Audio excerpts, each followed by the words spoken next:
себебі мұнай-газ солтүстік батыс құбыр компаниясы өзінің рұқсатнамасын жаңартып жатыр. Осы жаңартып жатқасын осындай қоғамдық тыңдаулар өткізіп жатырмыз.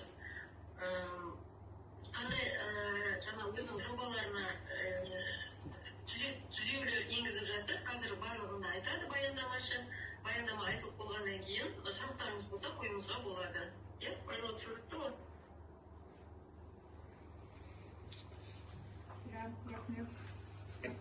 Қайырлы күн, құрметті. Төраға бізде сайланды ғой, Жоқ, қазір айтамыз. Қоғамдық тыңдауға қатысушылар, бүгін бізде мұнай-газ солтүстік батыс құбыр компаниясы жауапкершілігі серіктестігінің Атырау облысында орналасқан Кент-Қияқ Атырау магистралды құбырының нысандарының экологиялық жобалары бойынша қоғамдық тыңдаулар. Ашық жиналыстар арқылы қоғамдық тыңдаулардың өткізу регламенті, қоғамдық тыңдауға қатысушылар тіркеу, қоғамдық тыңдаудың ашылуы, төраға ретінде қалалық ішкі Атырау қаласы әкімдігі қалалық ішкі саясат бөлімі басшысы Өтеғали Нұрбол Нұғманұлы мен тағайындалып отырмын. Хатшы ретінде мұнай-газ эколог Кенжебекова Құндыз деген жауапкершілігі серіктестігінің өкілі. Қарсылық жоқ қой? Қарсылық жоқ болса, онда төраға мен хатшы сайланды. Қоғамдық регламент бойынша баяндамашының сөз сөйлеу ұзақтығы 10 минут, баяндамадан соң сұрақ жауап, ескертулер ұсыныстар тыңдалады. Қарсылық жоқ болса, онда баяндамашыға сөз кезегін береміз. Бізде баяндамашы Дик Ойл жауапкершілігі серіктестігінің эколог маманы Абула Сафура. Сөз кезегі өзіңіз. Рахмет. Саламатсыздар ма, құрметті қоғамдық қатысушылар. Бүгінгі қоғамдық тыңдаудың негізгі мақсаты бұл сіздерге мұнай-газ солтүстік батыс құбыр компаниясы жауапкершілігі серіктестігінің жалпы қызметі туралы түсіндіру. Ертең қоғамдық тыңдаулар сіздердің ауданыңызда өткізіліп отыр. Себебі Атырау қаласы маңында нөмір 4-ші алаң, Атырау қабылдау тапсыру пункті және нөмір 5-ші алаң, Шманов атындағы мұнай айдау станциясы жанындағы мұнай-газ КТП орналасқан. Мұндай тыңдаулар бізге жаңа экологиялық рұқсат алу үшін арнайы бекітілген ережелерге, талаптарға сәйкес өткізіліп отыр. Бұл қоғамдық тыңдауда жаңа нысандар салу мәселелері қаралмайды. Жобаға кейбір өзгертулер енгізуіне байланысты жасалып отырған жоба. Атырау облысында орналасқан Кент-Қияқ Атырау магистралды құбырының нысандары үшін рұқсат етілген шығарылған нормативтердің жобасында 2026-2035 жылдар кезеңінде негізгі технологиялық жабдықты пайдалануды ескере отырып, атмосфералық ластану көздерінің әсері бағаланды. Рұқсат етілген шығарылған нормативтердің жобасына түзетулер енгізу үшін шығарылған көздері дизельдік және бензиндік генераторлар, дәнекерлеу посты, жылжымалы жарық матчасы, ажарлау, тегістеу, яғни аппараттарын қосу, сәйкестендіру, қолданылатын септер әдістемелерін безендіру қажеттігіне негіз болды. Магистральдық мұнай құбыры Кент-Қияқ Атырау 2004 жылы пайдалануға берілген. Реверс-аверс цикл режимінде жұмыс істейді. Ол Ақтөбе облысында орналасқан Кент-Қияқ басты мұнай айдау станциясынан Атырау облысында Қасымов атындағы мұнай айдау станциясына дейін тауарлық мұнай тасымалдауға арналған. Аверс режиміндегі мұнайды әлемдік нарыққа экспортталған Каспий концерсінің мұнай құбыры арқылы Новосибирск портына және Өзен Атырау Самара мұнай құбыры арқылы Транснефть жүйесі бойынша Балтық теңіз порттарына және Батыс Еуропаға жүзеге асырылады. Құбырдың ұзындығы 455,1 км. Аверс режиміндегі жылдық тасымалдау қуаты 6 миллион тонна мұнайды құрайды. Нысандар құрамына 5 алаң кіреді. Олар нөмір 1-ші алаң 226 км Кент-Қияқ Атырау Қызылқоға ауданында бұл, нөмір 2-ші алаң Қызылқоға ауданының сызық бөлігі, нөмір 3-ші алаң Мақат ауданының сызық бөлігі, нөмір 4-ші алаң Атырау. Бұл Атырау қаласында орналасқан және 5-ші алаң Шманов атындағы мұнай станциясы жанындағы мұнай-газ КТП Атырау қаласында орналасқан. Негізгі технологиялық жабдықты пайдалану кезеңінде атмосфералық ауаны ластауды 65 ластау көздері жүргізеді. Оның ішінде 33 ұйымдастырылған, 32-сі ұйымдастырылмаған. Бұл ретте ластаушылардың жиынтық шығарындысы жылына 45 килоны құрайды. Қалдықтарды басқару бағдарламасының негізгі мақсаты өндіріс және тұтыну қалдықтардың сүйреу көлемін азайту және олардың қоршаған ортаға әсерін азайту болып табылады. Осы бағдарламада келтірілген сөйлейтін қалдықтардың түрлері, қалдықтар пайда болатын өндірістік процестер, өндіріс және тұтыну қалдықтарын түзілуін есептеу, өндіріс және тұтыну қалдықтарын жүктелуі, өндірістің және тұтынудың сөйлейтін қалдықтар кейіннен шарттар бойынша мамандырылған ұйымдарға қайта өңдеуге және көмуге әкете отырып кәсіпорындағы арнайы бөлінген орындарда уақытша сақтауға жатады. Қалдықтарды уақытша жинау, қатаң төзім мамандары орындарда, сыйлықтарда және мамандары алаңдарда жүргізіледі. Бұл қоршаған орта компоненттерін ластануын азайтады немесе толығымен жояды. Мұнайда солтүстік батыс құбыр компаниясы жауапкершілігі серіктесі балансында меншікті жинағыштар, полигондар жоқ. Өндіріс және түтін қалдықтардың көмір лимиттері жоқ.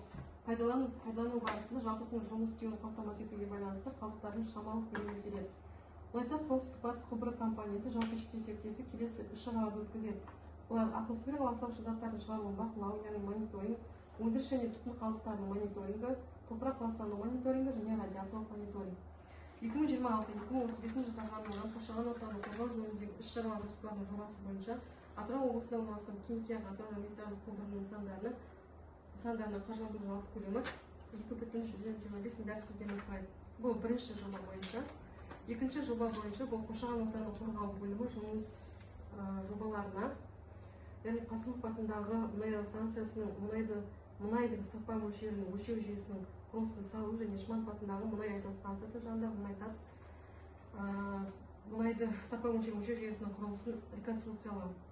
Қасымов атындағы мұнай айдау станциясының Атырау аумағындағы мұнайдың мөлшері мен сапа көрсеткіштерінің өлшеу жүйесі салу және Шманов атындағы мұнай айдау станциясы жанындағы мұнайтас мұнайдың сапа өлшеу жүйесінің құрамы реконструкциялау.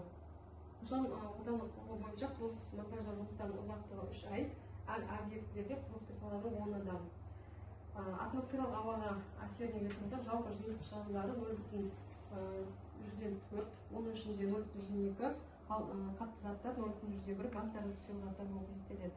Негізгі шығындардың көздеріне келетін болсақ, ол жер жұмыстары, материалдарды қайта тиеу, дәнекерлеу жұмыстары, сырлау жұмыстары және құрылыс жұмыстары. Су ресурстары бойынша су тұтынуы бұл 3 айда 22,5 метр куб, ағынды сулар 22,5, бұл яғни биодәретханаға жіберіледі. Персоналды ауыз сумен қамтамасыз ету тасымалданатын өзекедегі ауыз су. Шаруашылық тұрмыстық ағынды сулар биодәретханаға бұрылып жиналуына қарай шарт негізінде мамандырылған үймен әкетіледі. Ағынды суларды қоршаған ортаға тікелей ауызсу жобасы көзделмейді. Негізгі табиғи қорғау шараларына келетін болсақ, бұл қалдықтарды бөлек жинау және уақытша сақтау, қалдықтарды мамандырылған ұйымға беру болып табылады. Шаң түсуін бақылау, техниканың қозғалыстылығын шектеу, техниканың жарамды күйін қамтамасыз ету және жаңа жағалау мәселелерінің тудыруына жол бермеу, шаруашылық тұрмыстық ағынды суларды биодәретхана арқылы бұру немесе кейіннен әкету болып табылады. Назар қойғаныңызға рахмет. Жобаға қатысты сұрақтарыңыз, ұсыныстарыңыз болса қойыңызға болады. Баяндамашы, сұрақ бар ма екен? Онлайн қатысып жатқандарда. Онлайн менде сұрақ жоқ, ОПР-де сұрақ болмаса, онда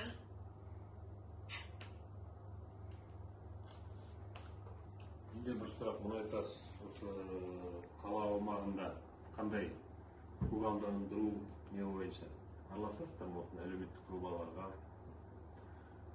Қаншалықты? Талы егу. Везде озеленение, так как трубопровод где-то 3 районда тұрады, мы Мукурда высаживаем. Қалаға? Қалаға пока не предусмотрено. Сол бір разрешение, поэтому по одному разрешению только Мукурда предусмотрено.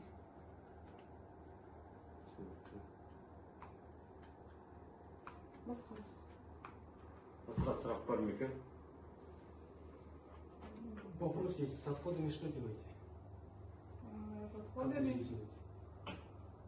у нас есть договора со специализированной организацией, где они приезжают. То есть у нас как такового хранения. У нас получается, мы являемся собственниками ТОС СТК «Мұнайтас», Западное управление операторских услуг «Костромсойл» — это эксплуатирующая организация. Непосредственно они заключают договора с подрядной организацией, со специализированной, которые утилизируют отходы. То есть у нас временное хранение максимум до полугода разрешается, и далее вот вывозится специализированная организация. Все эти условия, то есть герметичные контейнеры, бетонированная площадка, это все соблюдается. То есть хранится в специализированных местах. Табыс қорыз. Бар ма екен тағы?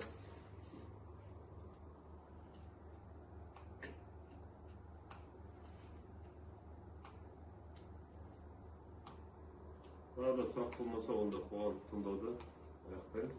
Өткізіп, Жабық. жабық деп жариялаймыз. Өткізіп.